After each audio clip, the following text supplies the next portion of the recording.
With 32 NFL teams all in pursuit of one end goal, teams need high draft picks to pan out and to pan out pretty quickly.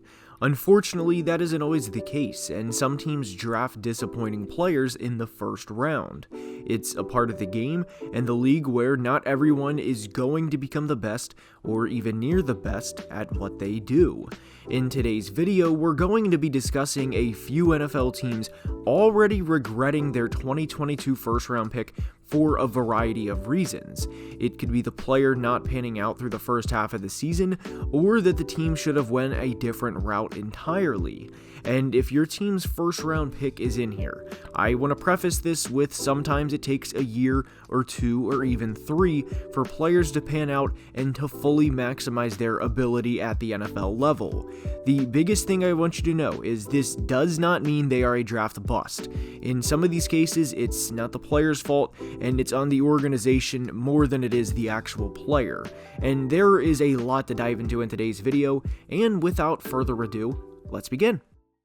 And we are going to start today's video with the Tennessee Titans and receiver Treylon Burks.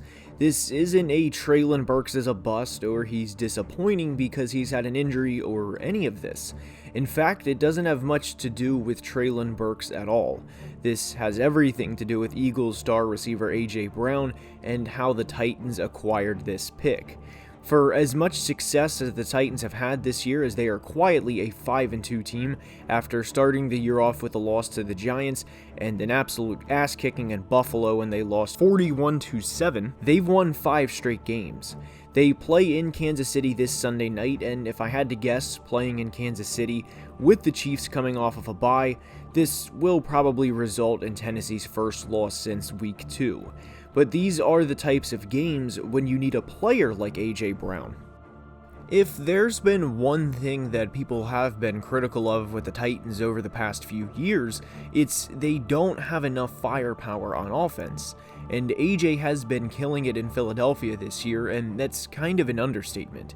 As I record this, the Eagles are 8-0 with a win most recently coming over the Houston Texans, and AJ is on pace for over 1,500 yards and 13 touchdowns. The reason why I didn't like this pick for Tennessee and Treylon Burks was for as good as Treylon is, and for how good I think he will be, that doesn't make that big of a difference in 2022. And through 7 games, this team's top 3 leaders in receiving yards are Robert Woods, Dontrell Hilliard, and Derrick Henry himself. We know the Titans rely a lot on the run game, and that makes sense when they have Derrick Henry. But at some point, you're going to have to throw the ball and lead either a game-tying or game-winning drive to advance in the playoffs. And I don't trust the Titans' offense to be able to do that. I understand not necessarily wanting to pay A.J. Brown, but if you're going to win a Super Bowl or push heavily for one, you have to pay for the talent, as rookie contracts do not last forever. And if you're Tennessee with a 34-year-old Ryan Tannehill at quarterback, why would you downgrade at the receiver position knowing your window A won't last forever, and B, with this core group of players is in fact closing? I understand they drafted Malik Willis as a dart throw in the 3rd round for the future, but Malik is very much a project quarterback, and we saw that in his lone start against the Texans. He finished 6 of 10 for 55 yards, no touchdowns, an interception, and was sacked 3 times. The last bit of the Super Bowl window for Tennessee, and even this year is a stretch, is 2022. If they don't win it this year with a 34-year-old Ryan Tannehill and a 28-year-old Derrick Henry with a lot of wear and tear on his body, I don't think they're going to win one.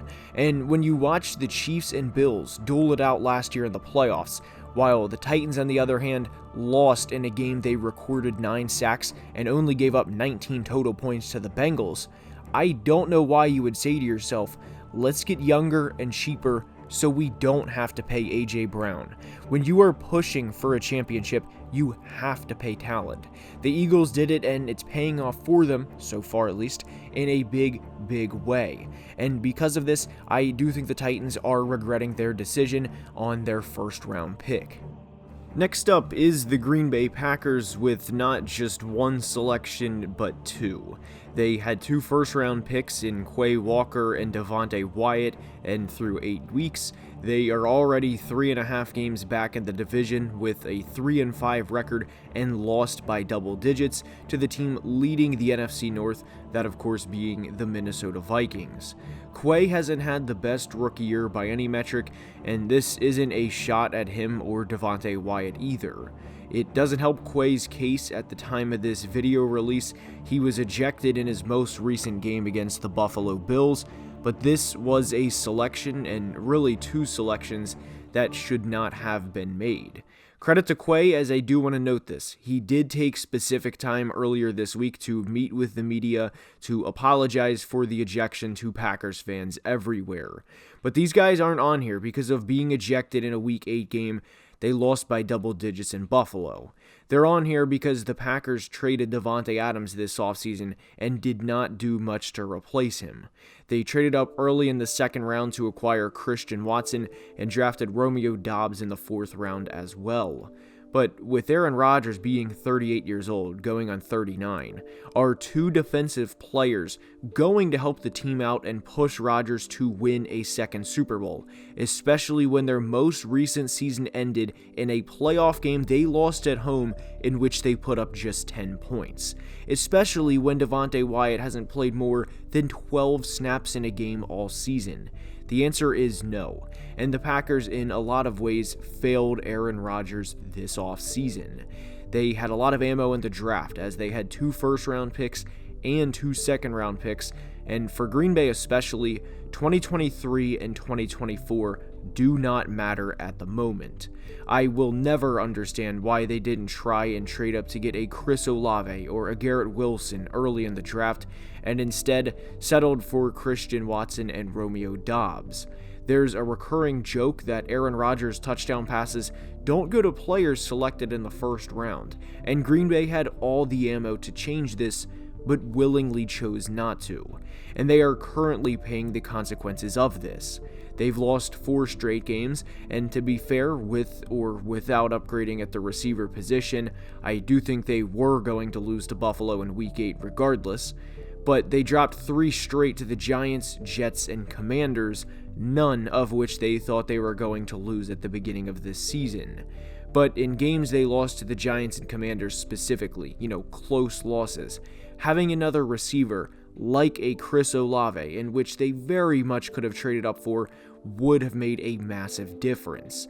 Devontae Wyatt was also a 24-year-old defensive tackle prospect, and I didn't love that pick either, but for a team struggling with receivers and looking at what may be an insurmountable deficit in the division, I think through 8 games, and with the uncertainty around the quarterback position, it's hard not to think Green Bay isn't regretting both of their first-round picks at this point in time.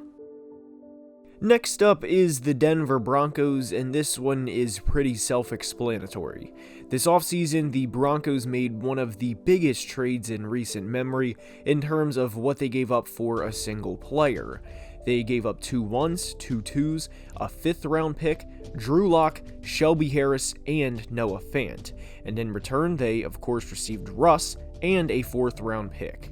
When you make this type of trade for a potential Hall of Fame quarterback, you need results immediately. And entering 2022, the perception was Seattle is not going to be very good, and that the Broncos would kill them in the opening Monday night game. Not only did Denver not win, but there was a huge controversy at the end of the game because head coach Nathaniel Hackett opted to go for a 64-yard field goal instead of letting Russ cook. This was the start to the down part of the roller coaster, and there's been very few ups in this roller coaster since. From the dreaded Indy game in Week 5 to being constantly mocked on the internet, whether it's for Broncos country, let's ride, or for Russ somehow, someway, making a team flight to London about himself as he did high knees across the Atlantic Ocean, this whole year has been a nightmare for the Denver Broncos. Russell Wilson has the lowest passer rating of his career, the lowest completion percentage of his career, and is on pace for a 15 touchdown to 10 interception season for a full 17-game season. To say the Broncos are regretting this trade right now isn't close to how Broncos fans feel. It's one thing if a trade doesn't work out, or if a big signing doesn't work out. It's another when your franchise gets embarrassed, and in Denver's case, played on primetime a lot at the beginning of the season because the NFL understandably wanted to show off Russ in a Broncos uniform. They thought they would be showcasing a 9-time Pro Bowl, Super Bowl champion quarterback, but the Russ they've got is not even close to the Russell Wilson we've come to know over the past 10 years. And what makes matters worse for Denver is they traded not just one first-round pick for this, but 2, and 2 second-round picks as well. We are now in November, and just 2 months ago, at the beginning of September, it wasn't entirely out of the equation to think Denver may have 2 1,000-yard receivers in Courtland Sutton and Jerry Jeudy. This is also a make-or-break year for Jeudy as a former first-round pick, keep that in mind. But it has been disappointing performance after disappointing performance in Denver.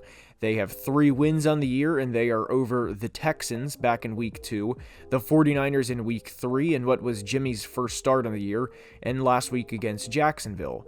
They didn't give up all of this to beat those teams. They gave up all of this to not just compete with the Chiefs, but beat the Chiefs, who have won the AFC West for 6 straight seasons, by the way.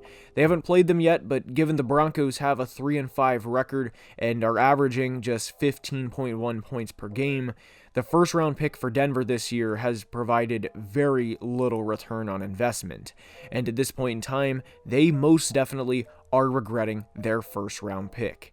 That's all I have for today's video. I hope you enjoyed. If you did, please like the video and subscribe to the channel. I cannot thank you guys enough for the support, and until next time, please be safe and have a great day. Love you guys.